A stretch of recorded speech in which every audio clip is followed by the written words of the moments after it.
Leadership is something that we have the ability to get better at. And that's what we're talking about here on the Limitless Leadership Lounge, and how powerful of a conversation we're going to have with our guest who joins us today from Chapel Hill, North Carolina. I'm John Gehring, joined as always by Coach Jim Johnson. Coach, you introduced us with Mosongo, and we've gotten a chance to speak with him briefly, and we're excited to have him on. So let's dive in and get going on our leadership conversation today.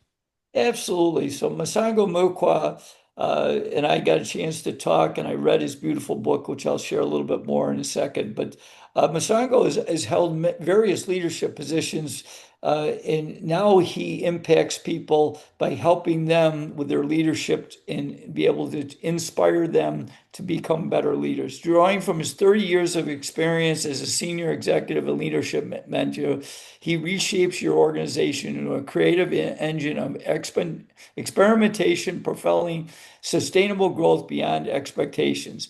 His mission is to elevate leadership capability by equipping individuals with high impact leadership skills.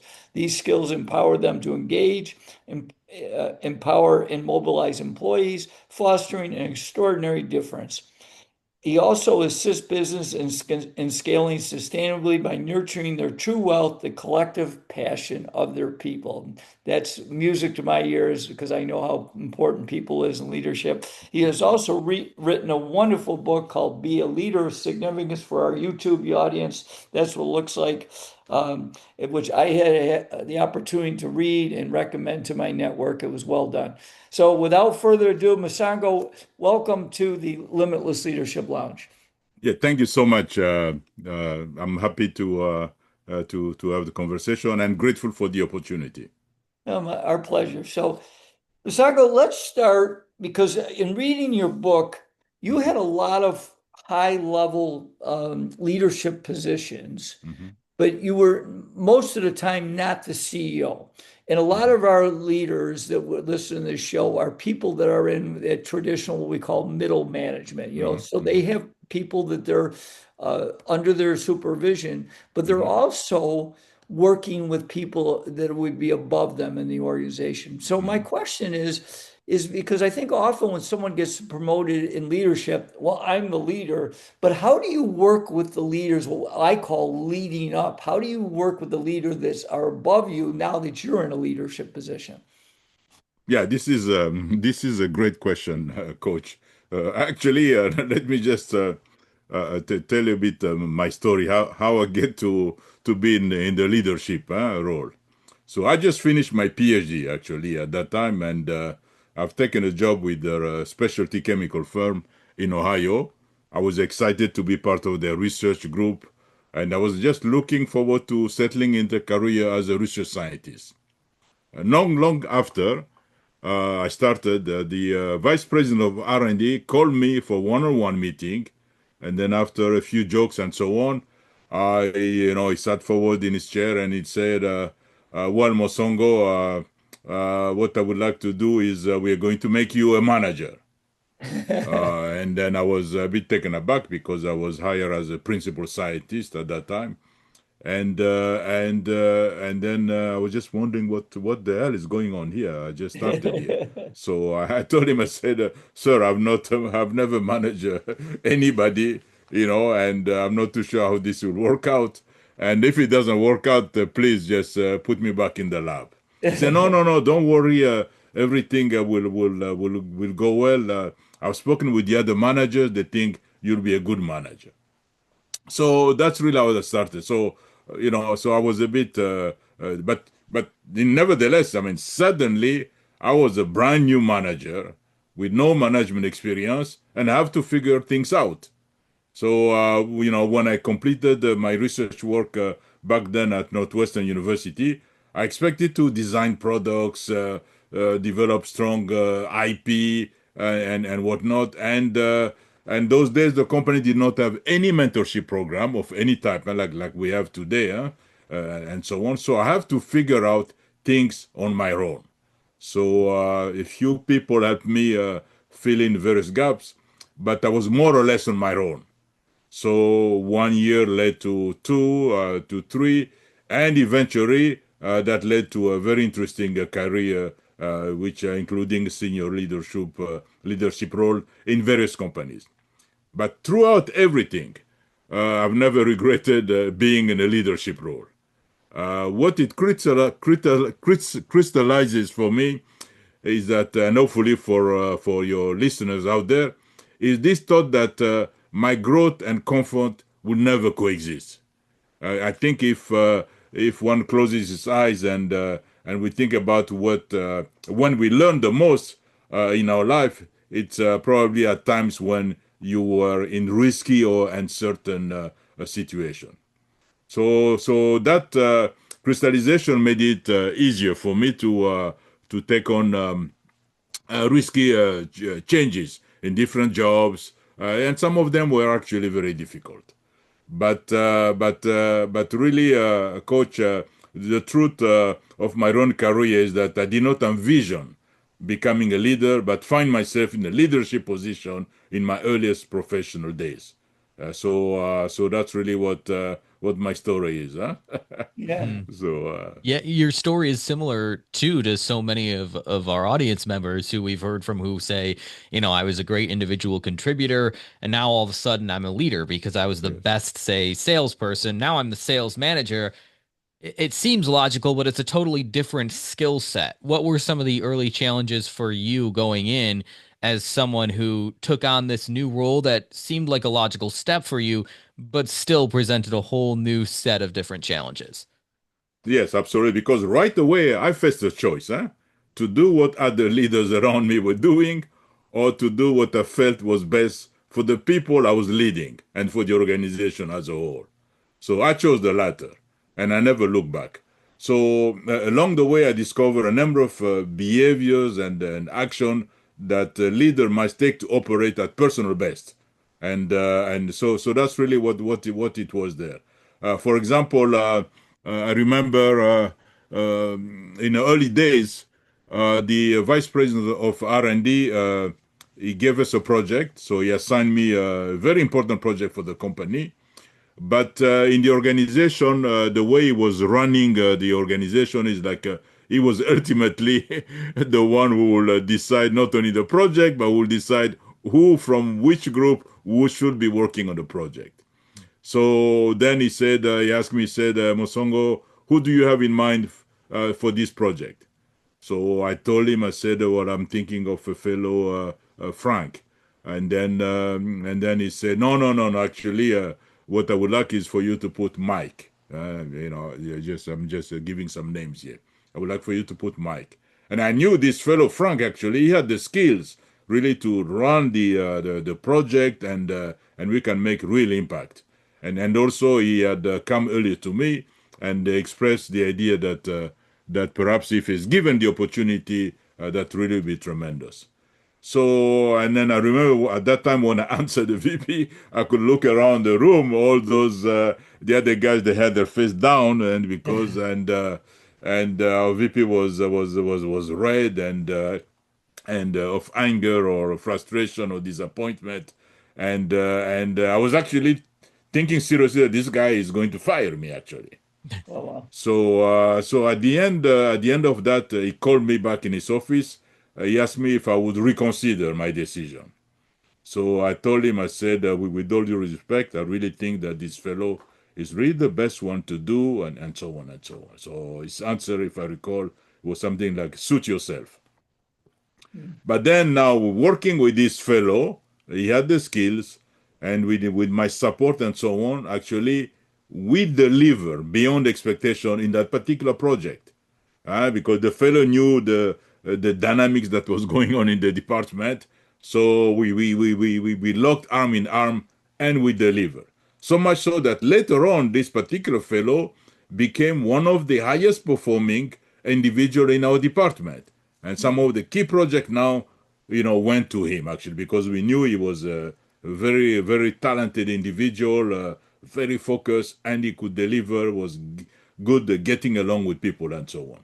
So I'm telling that story because we'll find ourselves in a situation where you're in an organization and you're trying to emulate other people's behavior there. Somebody's, all of a sudden people are wearing the same jackets, and you also feel compelled that you should wear the same jacket as the boss, Yeah. and so on. And the boss is living in some neighborhood. You feel like you should also buy a house in that neighborhood to be close to the boss, so to speak. So what I'm saying is that try to be yourself, and by looking inside yourself and drawing upon your own energy, inner energy, you're actually going to deliver much, much more than trying just to monkey other people's around you. It's great that you stood for what you believed in, because that's part of going to someone above you and saying, no, this is the right person, and sticking your guns. I mean, I'm going to divert very quickly, but my assistant coach came to me with JMac, Jason McElwain, and said, he's not a very good player, but he has the right ingredients, what we look for in someone we want to keep in our program, even as a manager, because he had great passion for the game of basketball, and he was a great we over me. He cared about the team so much. And, that ended up being a great decision for our whole program. And then he ended up staying in our program after that as a volunteer assistant. So I admire you, sticking to your guns and that working out really well, because it doesn't always work out well, that's for sure. So I'm curious, as you took over various leadership positions, I know something you talk about is the vision or the mission. How do you get people on your team to rally around that mission? Mm. Mm. Now, this is a great question. What I've learned, coach, is that in an organization, what people are looking for, they're looking for a sense of belonging. Mhm. I had this chemist who used to work for me, and then going by the coffee machine, I asked him. I said, "What is it about this place that you like here?" I thought this individual was going to tell me, "Oh, you're giving us a great project, and we are developing good products for the company and so on." He told me, "No, I love this place because I can play ping pong during lunch." I said, "Oh, okay." And then they say, "Yeah, because I can talk to the other fellow. We get a chance to talk with each other, taking a break and so on." I said, "That's really something that I look forward to when I come in here in the morning." And he was a very bright fellow, and what, but that's what he told me. So that sense of affiliation, so for this individual was extremely important. So the other one I would say is also the idea of psychological safety. So people have to feel that. I had this young lady, she was in marketing before, and then they transferred her into my group. So what she was telling me is that in the beginning, whoever was her boss will speak highly of her. She will be invited to meetings and so on. And then over time, so she was invited less and less and less and less and so on. And then eventually they moved her to my organization. So I told her, I say, "Why did you not just go and say, hey, why are you not inviting me in any meetings anymore?" The answer was that, Mosongo, I did not feel safe even to ask that question. Wow. So psychological safety is extremely important. The third one I would say is that people have to feel value. I mean, to feel value, the reason I'm saying that is because it's not something extraordinary that you need to do. There was this gentleman, as I was working the corridor, I told him, I said, "Hey, listen, I've not had a chance to talk to you for a long time, but be assured that I've not forgotten you." And I did not make any big deal out of that. Now, a year later, this individual told me, said that that comment actually, energized him. It made his day, and I did not realize it at the time. So people need to feel value, because obviously it's a fact of life, and the leadership, I believe, that when people are noticed, they know that somebody cares, and when they know that somebody cares, then they feel value, and when they feel value, they believe that they're indeed part of something much bigger than themselves. So those are the things that I would say that you, as a leader of a team, whether it's a smaller team or bigger team, that you need to create that. Create that safe place for the people. You have to create a space so that the people they can feel that they have some kind of affiliation. Huh? They may have different affiliation, but they should feel that there is something there, and then they have to feel that they have value. So because then you can really trying then to get them around a major project, huh? So to speak.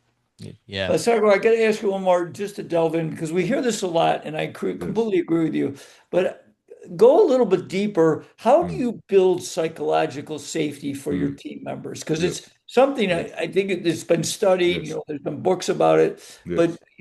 delve in a little bit deeper. Give Yes. us some examples of how you build that psychological safety. Yeah. First of all, you have to you have to be visible. I've gone into some companies where you see all the managers they have their door closed, meaning that I don't want to I don't want to interact with anybody. You go through the corridor, all the doors are closed. So you need to be visible and you need to be present.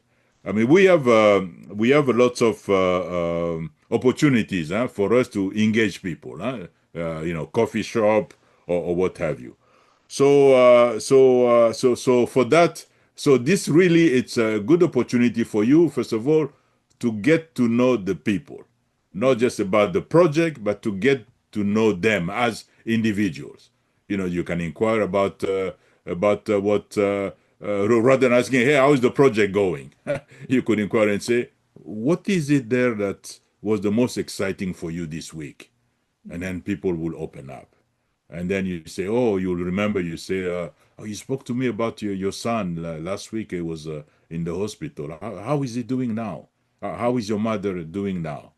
And that's how you begin to create small, little by little, those connections, which are very important, huh? Because then there's something that then you begin to create actually a bit of trust, huh? Because I mean, if you are invisible, why should people trust somebody who's invisible, huh? So we have those everyday junction that allow us to talk to people and shape those junction as moments that really that matter, huh? Because you can set the tone of conversation. So that's something there. So be visible, and because people will trust somebody that they see, and also you need to authentically connect with others because when they see the real you, then you begin now to create those bonds, huh? And then finally you have to ask powerful questions that will send the other individual in somewhat of reflective mode, huh? That I would say. Yeah. And so many leaders, I think they're so reactive in the way that, oh, I have to build a team culture. Well, let me Mm, organize a picnic mm, and or a Christmas party. And let's mm, just do it to check the box, right? So that we mm, can say that we have a mm, good team culture. mm, And all the team culture photos on websites seem to mhm, just be the team bonding mhm, with mhm, Santa hats on. mhm, And it's like there's so much mhm, more to team culture mhm, than this. Team culture is mhm, not an isolated event. Team mhm, culture is a day in and day out mhm. practice. But you got to be Yes. proactive with that. You can't just be reactive. Tell us Yes. a couple of steps that you did to be proactively build a strong team culture that went Mhm. beyond just one day of the year, but that your team experienced every day. Yes, I would say as you are engaging the people there and so on, then you have to you have to um you learn from people's stories.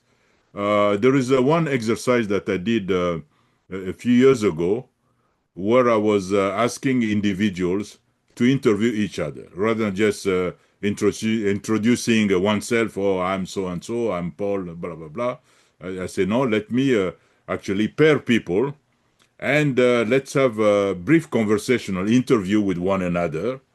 And then when you come back, then you can share what you have learned about the other person, and then to frame that, I said, ask the other individual questions about times when the other person felt most alive at work.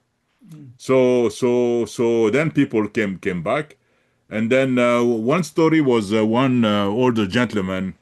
He developed a process that the company was using, chemical process, But nobody knew that this individual actually created that process, which he did many, many years earlier in his younger days. But when this fellow was introducing this older gentleman, what he told us is that when this individual was sharing his story, that he could really see that there was a great deal of energy, that was really, that this individual was really alive, so to speak. It took him maybe 10, 15 years earlier, and so on. And and then what we also learn is that when he started this project, he did it because he felt that at the plant people trusted him, and because of that, that really gave him the impulse to even do more. So investing time in solving problem, that was a big energizer for him. So as a leader, when you pick up the energy of others, you create now new ways to engage and give people new chances and to do their best. So that's at the individual level. But you can also do it at the organization level, where you can now ask the question, what is really bring this organization alive? Because there are some activities when you want to do in the organization, you see people excited. And then there are other activities where you don't see them excited. So you want to uncover what are those activities that really bring the organization alive and then tap into that. But you also want to know what are those activities that also de-energizing the organization, that you may perhaps trying to reframe it differently and so on. So that's how really you begin now to beginning to pull people together, and then knowing that now you can then define what the organization should look like, because that will now become something that the people actually living it, so to speak. So that's how then you can review your processes and system to see, in fact, if this is something that actually that is energizing the people here or not. So that's how I approach it, and that's what I will encourage many of the managers to do with their own team. However, whether it's 5 people, 10 people, and so on. Uh, Mosongo, how about as far as, as a leader, can you give us two or three what you believe are very important characteristics of people that you want on your team? Okay, what's most important to you? Because I think in having clarity and picking the right team members, you really got to have what's most important to you. So, what are those characteristics for you? Yeah, look for number one. Like when I'm interviewing people, they have credentials, they've gone to school, and so on. So their skill set, that one, it's almost like a given. They have done Okay. that and so on. But then I'm looking for their attitude. I'm Mhm. looking at do they have the ability to learn? Do they Mhm. have the ability to work with others? Mhm. Are they so that's really a number one there, huh? So that's what I'm looking for. And then I'm looking for, if this is a newcomer coming into the group, do they can I have a sense of their own value, whether in fact this is something here that aligned very well with what we are trying to achieve. But that's what I really look at beyond just the skill sets. Mhm. Yeah, and those are sometimes difficult to evaluate because you think about like Mm, coming into an interview, of course, many people are going to mm. put on their best self. Yes, And yes, yes, I've heard of instances yes, sometimes where leaders misjudge somebody yes, based on, it might be a great interview, but that doesn't translate yes, into their day-to-day work. yes, Are there yes. any tips or tricks that you have for leaders to see through the facade a little bit in the interview process and be able to tell what might be the right fit for their team? No, this is a great question, John, because I myself also I hired some people say, "Oh man, that was a big mistake, really I made here, because you don't know at that time, and then you could not pick up some signals and so on." Yeah. And I would say, if you want to do it, really, it's perhaps by asking good questions. I always thought that when you're asking a good question, you actually adopting a posture of humility. Huh? You are confessing that I don't know and I want to learn. So that's a way to start. Now, Masango, can I just ask avoid. you, can you give us an illustration of a question you would Yes, often use in an interview? yes. So for example, close questions. Those are the bad ones, huh? Because if you just say uh, what school did you go to? Well, Hmm. I went to this school. But if you ask, you say that can you give me a sense of in your school what experience really impacted you and why? Then Right. now the person can now speak, and then you can see now through that experience what kind of value perhaps this person has may have expressed and so on. So those are the types of questions there, Okay. and you can also ask. Obviously, many of those open-handed questions. For example, you can begin a phrase, which I often do. How did you go about doing this? Yeah, what was it like? Tell me about such and such. In what ways did you do such and such and such? So to tell me about the last time you went to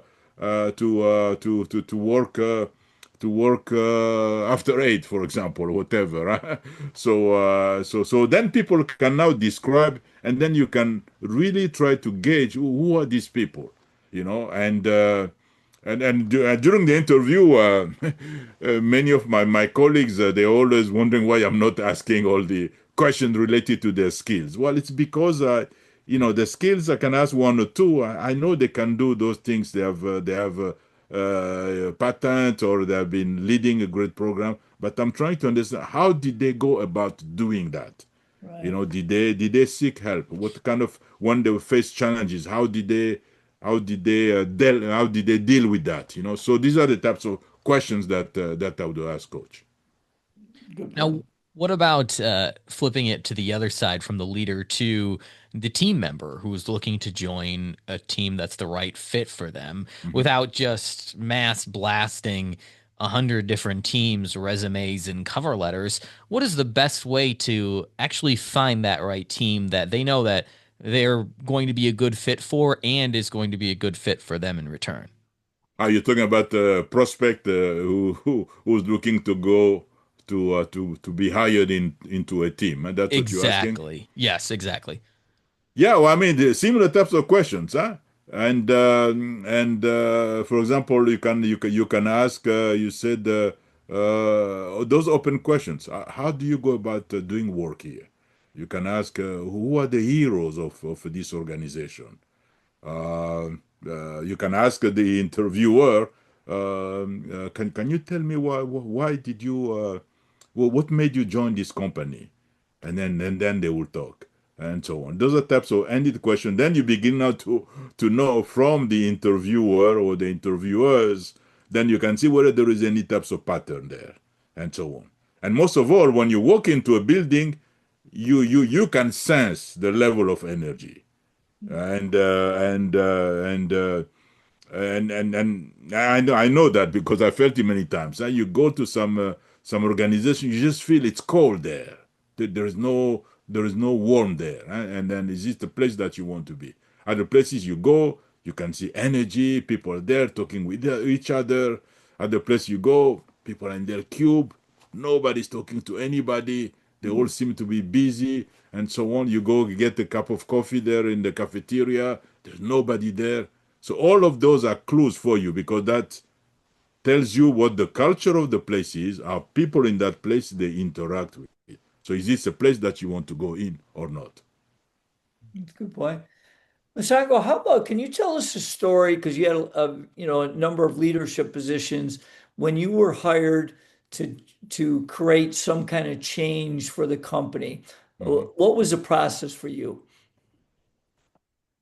Well, the process is like I defined before. First of all, is for me to get to know the people. So if this is an existing group, I'll come there trying to get to know the people, to see what is really energizing them, what is energizing the organization, and so on. And then now you're beginning to as you begin to work with them, then you're beginning to have a good sense of what is really what those people are really looking for, or what they think is missing there. Because that become then the basis as you are thinking about the vision that you want to put. That vision has to be a shared vision, because it has to be to include elements of the hopes and aspiration of the people, because then it becomes a shared vision. Because once you have that and then you articulate it now, then the organization, they feel like, yeah, this is also my vision. Once you reach that stage, then you're able to execute and have all the masses now rally around you and push it forward, because now they're identifying themselves into that vision. Yeah. I think one of the biggest lies about leadership and successful leaders like yourself, and even leaders who have written books about leadership, is that you didn't make any mistakes. Mm-hmm. But I'm sitting here guessing, actually just assuming, Masongo, that you've Mm-hmm. made a mistake or two in your past. Yeah.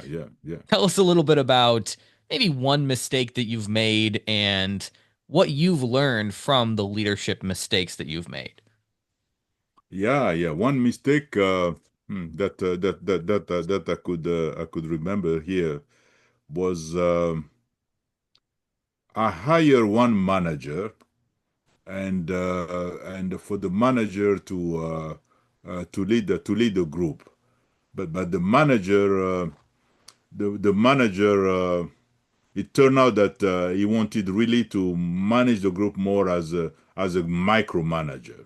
Mm, So which I felt that was just preventing the development of the people, because my style of management is that you have to develop others, and then leadership is not a solo venture. You have to multiply those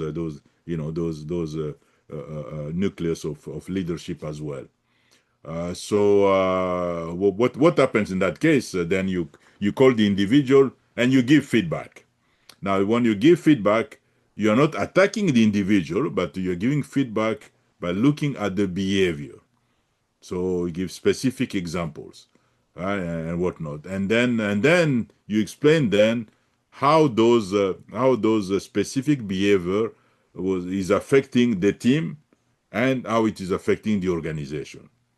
And in this particular case, the manager just had a hard time trying to shift gear, and then we decided to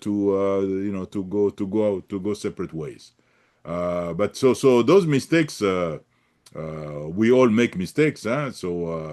But there is certainly one thing that one CEO told me many years ago. He said, when you are assigning people in project, for example, you can also make a mistake. You give a fellow project, then it turned out that I did not have really the energy to carry through or whatnot. Then you can move the fellow, and then say, hey, things are not working out. I'm going to put you in another project. But if you're going now to fire somebody, then the CEO told me, and I think he was right. He said you have to think twice, because once you make that decision, you cannot go back. Right. So, but as manager, we are hired to make decisions. So you put John working on this project here. Things are not working out, and usually we know it. Huh? We have a gut feeling that no, things are just not working out here with this fellow. We know it, but sometimes we are reluctant to bring it to the surface. So I've learned over the years that hey, if things are not working out, to raise it immediately. If there is no change of course, hey, Paul, I know you're a great fellow, but things are not working out in this project. This is reason ABC, and I've made a decision to move you here. But obviously, for some of the people, I'll spend some time trying to help them develop while they are going through their struggle. If I still think that they have the potential, I will help them along the way so that they can achieve that. Other people, depending upon the context, I could just say, no, maybe I should just move them now because, we are already way beyond the project. Okay, I should put really somebody else. yeah, Hey, great points. Masango, I read your book, Be a Leader of Significance, and I really enjoyed it. I think you had some wonderful Yes, stories in it, yes, going through. yes. So I'm curious is what was the genesis? Why did you decide to write the book? And what do you really want people to read it to gain from reading the book? What message are you trying to share with them? Yes, yes, yes. The book, yes, yes. The book, "Be a Leader of Significance." Uh, Coach, I was inspired to write that book because I really believe that the core of what people expect from organization has not really changed, even today in these uncertain times. Huh? Because Mhm. at the heart of every organization is the human experience, our need to connect, to belong and grow. So I've seen firsthand that when leader really tap in those basic human desire, they can help others achieve extraordinary things and create meaningful impact. In fact, David Brooks in his book The Social Animal reminded us of that need for human connection. Yep. Now, I spent my career leading teams and working with various organizations across industry and across continent. What I've learned is that the measure of leadership is not in the numbers. It's about those daily actions that really ignite potential in others, that could inspire others to overcome challenges. So you have to develop them sometime and then help them achieve more than they thought possible. So in the book, I wanted to share my own journey, some insight I learned along my own leadership journey, and then offer some actionable practices that show how leader can actually create those moments of significance for those they are leading. So that's how I wrote the book. And I Thank you. know your message too is one of legacy. I mean, there's Yes, significance to leadership. yes, It's not there's something deeper here beyond just yes, results and numbers. Tell us a yes. little bit about the legacy ultimately that you encourage leaders to strive to leave behind and the personal legacy you want to leave behind. Well, I mean, I think leaders they have to live. You see, many of the senior managers that I've come across over the years is that when they leave, actually, we don't always remember them. If you ask, oh, what happened to Mr. So and so, people remember vaguely. He was a senior VP there, but nobody really actually know what exactly he did. But yet he was there, being promoted, along the way many times. So people don't really remember that, but they will remember you if actually you touch their heart. They will remember you if you have created a situation that they felt that was really significant to them. So when I say significance is that what makes our life worth living is actually that feeling, because when you look at your own treasure memory, the times where you share something and that made you feel special and value, and the amount of significance you feel and how you feel that need has a major effect on how you view your work and overall your life purpose. So that feeling significance, for that matter, feeling and for that matter, that feeling is important because of the emotional well-being and happiness. It increases your self-worth and your motivation. Because when you feel good about yourself and you want other people to feel the same way, and that comes through in your life's purpose. So, so, uh, so I feel that the need of significance is sometimes forgotten. It's easy to overlook our own ego when bills need to be paid and family needs to be cared for. But maintaining that sense of significance, I think, is important for us. But obviously, it depends upon the people around you. Uh, because that fulfillment is really a group effort. Not only do you need other people to help you feel valued, but you also help the people around you feel valued and appreciated. Yeah. So that takes introspection. So for me, really, my purpose and it's taken me a long time to really to be able to articulate it. It's really to make a difference in people's lives, and then to help them really unleash their potential. So that's why I came to that realization, huh? But it was a long process, huh? It was a long process. Yeah. Mosongo, I want to thank you. I have one final question, and John will wrap up the show. Is that, well, first of all, we really value your insights as we progress through this podcast. I'm curious because you've talked a lot in your book and through this interview about creating an opportunity to help your people develop Mm, and personally develop. So you wrote a book. I know you mentioned David Brooks and one of the other books, and you mm, mentioned David Brooks is The Second Mountain.